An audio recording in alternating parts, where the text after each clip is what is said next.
activities we do as building on strength. The empathy, we use it a lot with the mentoring. Why don't you help somebody else? The key, what I call cultural impediments that we kind of challenge them with is this idea that you cannot have power unless you get the position. Sitting like this because my supervisor did not do it. And you climb up the bureaucracy, you know, like the ladder. So each one kind of looking at their supervisor to do it for them. And when you ask them why did we do it, they tell you, I know I'm smart, I know I have answers, but they have the power. So we work a lot on showing them that expertise is indeed power. And you know, within a school context, if you're the Arabic teacher, you know, your principal who maybe is previously a school counselor knows nothing about teaching Arabic. You know much better. So we try to work on that. The idea of the research being restricted to university, that you are contributing, that change can be initiated everywhere and you can disrupt the system from everywhere. So we work with those a lot and we repeat them a lot. So what our participants have been reporting to us, trying to capture them real quickly, they talk about themselves less as a victim and they start really having this sense of agency. Oh, this is I have an idea, I want to do it. So you can really see that. Not anymore a problem, but teachers are contributor to the solution. Not a technocrat, but also a professional. They don't consume knowledge, but they also produce it. Also, we managed to come up with different ways of ensuring sustainability. We have schools who are adding the numbers, so like they are teaching each other. So we trained a team and they are teaching each other. We have schools where they are going vertical. So like we trained the team, but then they said, oh, we have this leadership group. Would you train the leadership group? So like we're climbing up the ladder there.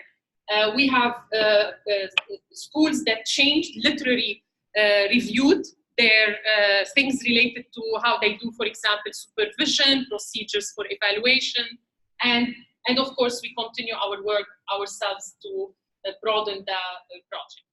Okay, that was it. And we're doing, like, I like to believe that we're making a difference, but it's tough. We're always hit with a lot of challenges. And I mentioned a lot of those as I'm going, but for me personally, that's the hardest. You know, like, when do I put the hat of the researcher and when do I run to the field and make a difference for the school and share with them what I know best at this point and help them take experiences. So this had been one big one. I mentioned a lot of them as I'm sharing now, so that I'm not redundant. One, I would like to highlight this major one. One of the key things that we want to work on if we want to talk about sustainability is the strategic thinking. Think about all the conditions and think ahead, strategic planning. When you're in emergency situation, this is not easy. It's really, really hard. So, and it's hard, understandably hard. So it's not hard because they are resisting us. It's hard because it's not easy to do. Practically, things keep, like I can't tell you how my plan was for this year in Lebanon, and now we have to literally redo everything. And this is not too unique, to that case. So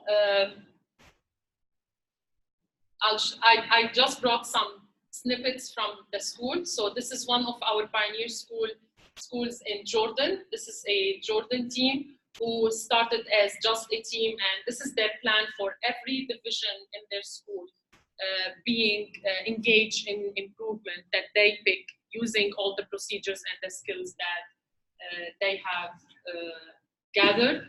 We have in Lebanon a partnership where these are the teachers from the Lebanese schools. This is inside AUB, and we have partnership with the ministry that we are developing. We also have in Oman, we are working with, we started with schools, we got permission to go and have access to a limited number of schools. We have now a growing number, but we're also partnering with the ministry to adopt the program. So these are our workshops in Oman. These are the students' schools when we go visit. So we work with them at the school. That's their Minister of Education. And we're also, after actually 2015, almost 7 years, we ventured into high need schools. We used to pick the schools that are not extremely needy, not in extremely needy conditions, because we wanted to kind of save what is best to be saved. So after 7 years, we did take schools in Sudan. We have Palestinian schools that are under the UNRWA, and public schools also in Lebanon that are pretty much in really tough condition. The school is part of a university. That's the university. It's a girls' school. So that's our school in Sudan. We have a funder that works with us, other than UNRWA, with the school in the camps. We have, like I told you, a growing professional network. We meet every other year. Our next meeting is November 2020. This one was in Jordan. This is their opportunity to network. We try to group them together by interest. So if everybody is working on language, they sit together. If they are working on supervision, they sit together. And we also talk about the challenges that we are facing and ways to overcome that. We have now just organically ended up with clusters in 3 countries: Lebanon, Jordan, and in Oman. And there is a possibility that we have a cluster in KSA. We're working on it this year. We also have a resource book where all our training material is, that we managed to copyright it in Lebanon, and we have publications that we're trying to work on. So far, we have 3 foundations that had funded us, but what is the most unique about what this project got is that the original foundation is still funding us. So basically, the funding so far, 12 years, we got a little bit over $5 million. One major donor stayed with us 12 years. And one of the reasons is that there was among this foundation an advocate who themselves were engaged in, with educational background, and themselves engaged in improving schools. So they really played like insider advocates for us. This is our to-do list. I will not read it for you, but I just want to tell you that although we work on soft money, but we learned how to set the goals and pretend that we are there forever, and hoping that somehow we can get funders to keep us moving. Our project, we are adding to the project multiple aspects. We also came up with working on developing this theoretical framework. I'm working on this also with Julia to capture the dynamics and be able to develop a research agenda with broad domains where hopefully colleagues will be interested to join us in. So we're calling for collaboration locally. I go regionally now, especially this year, inviting people to come and help us understand all this phenomena that we've been living. And also, we document a lot. We have a huge data bank that is really organized. So our meetings with the schools, our workshops, everything is either videotaped or audio taped. So we have really a huge research database. We've got a lot of resilience and hope that we keep with us as we move forward. And the project has a website. It is in Arabic and English. So some of the documents are in English, some are in Arabic, but there is, I think, substantial enough in English for international audience if you are interested. We are active on Facebook just to document our activity. We have few things on YouTube, and my team, the young ladies, try to keep Twitter alive. I'm not very good with that, so that's it.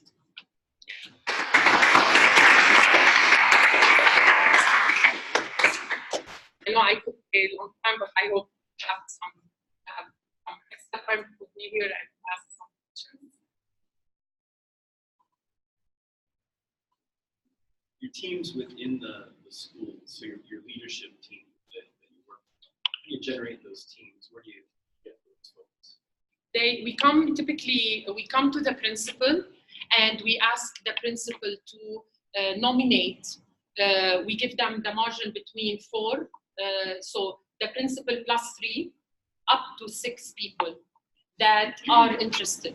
We do not take anybody unless they buy in. So like even after they are nominated, we meet with them and we make sure that they are excited about it. Interestingly enough, typically these teachers that we've seen variation. There is few of them who had what do you call it here, like master teachers, you know, like really experienced, or within the school they have some supervisory responsibility. But most of them are those teachers who have been so frustrated that they cannot do anything in their school. So when we come and present, I have a mini presentation about the project. They get excited about the idea and kind of self-identify. And to tell you that the also very interesting piece here that, you know, it always doesn't come for me to mention is the fact that 90% of the teachers work for the first 2 or 3 years without being paid for the extra time. So these teachers and when I'm saying that, it's a big deal. Some of these teachers work by the hour, contractors, so which means when they come to attend the workshop in the afternoon after they finish their classes, this means they are losing payment, and they come. So what we offer them is that the training is free. So rather than they have to pay for that training, the school doesn't pay because that's what the funds support. But yeah, so we capture these motivated, yeah, and we support them. So kind of their present agency. So their motivation is professional development and the opportunity. Yeah. So, but see, like they come to us sometimes so frustrated that they've been there. And it's fascinating because by the second year, if you ask them about our project, they will tell you, oh, they are really good. They are not like the others. That's the first statement we get. And then you have to tell them, okay, in what ways we are not like the others? And they tell you, oh, they stay with us. They listen to us. They honor our priorities. They encourage us. So this has been really what keep them going, yeah, differently. Can I follow up? I want to stop with their question. Yeah, go ahead. I'm interested in how that team is going to look different in refugee camp, for example, you talked about with refugees. So how does that context change that? The people and the behavior and the volunteering and all that, nothing different. What is different is the conditions are much, much harsher.